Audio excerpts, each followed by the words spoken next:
The enemy was moving ever closer to Saigon, but hope remained that somehow the communist advance could be stopped. A number of South Vietnamese units remained intact, but were handicapped by a shortage of air support. South Vietnam had an air force, but did not have the resources to keep the planes repaired. One of the key defense points was Tay Ninh, only 55 miles from Saigon.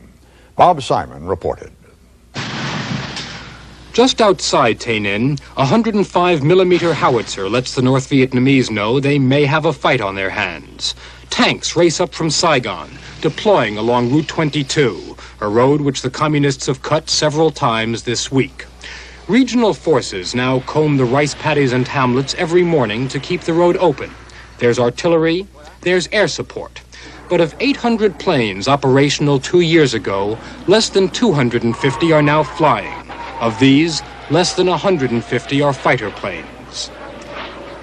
Air support for the Tay Ninh region is being supplied from the sprawling base at Bien Hoa, 20 miles from Saigon. The pilots are flying at least 2 missions a day. Morale seems to be high. Perhaps it's because these men are doing what they've always done, what they've been trained to do. They've not experienced the panic and humiliation of the soldiers who were told to retreat when they knew their job was to fight. The main force at Bien Hoa consists of some 75 F-5 fighter bombers.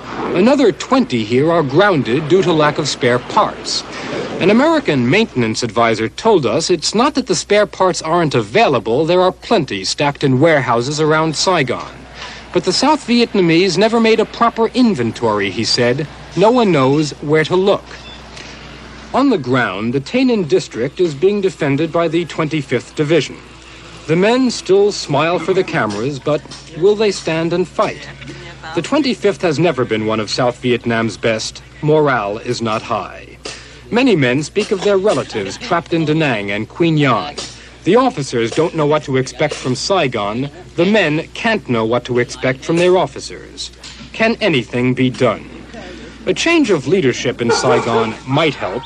But one officer said what's really needed is the sight of American B-52s and Phantoms flying overhead. Many soldiers here still expect to see them any day. No matter what they read in newspapers, no matter what they hear on the radio, they simply cannot believe that the great nation which virtually created their country would ever leave them entirely on their own.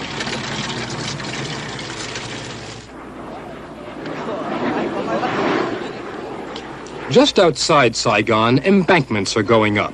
They're being called tank barriers, but they could never stop North Vietnamese tanks, and they're not meant to. They're works of art, fragile symbols of Saigon's will to survive. Even closer to the capital, men, boys rather, 17 years old, are being inducted into the army. It might all be over before they get a chance to fight or to run. On another road to Saigon, the road from Vung Tau, the port where shiploads of refugees unload every day, police roadblocks have been set up. Only people who can prove their Saigon residence are permitted through. The police hope to prevent communist sappers from infiltrating the city.